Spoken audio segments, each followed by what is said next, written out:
Open the valve. Here's how you do it. Who hath delivered us from the power of darkness? Jesus. And hath translated us into the kingdom of his dear Son.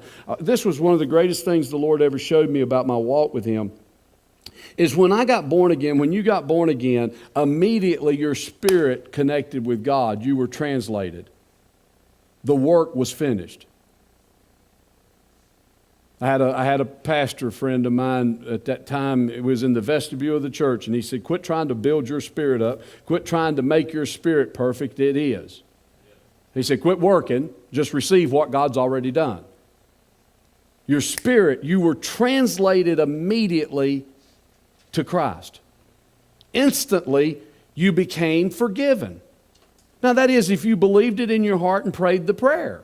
It's not because you went to church or because somebody in your family served the Lord or that you were born in America. There's some crazy thinking out there what causes, well, I'll be a Christian. That sounds good. I'm a Christian. On the dollar bill it says, in God we trust. That's good enough for me. I'm in. No, that's not Christianity. They were first called Christian at Antioch. Why were they called Christian? They were actually poking fun at them. They said they're little Christ. They're doing the same thing he done. They're healing the sick. The blind are seeing. The lame are walking. The dead are getting up. That's what he's called us to do. He said they're little Christ, Christian.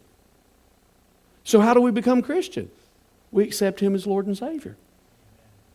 And I know most, if not all of you know this, but here's the question.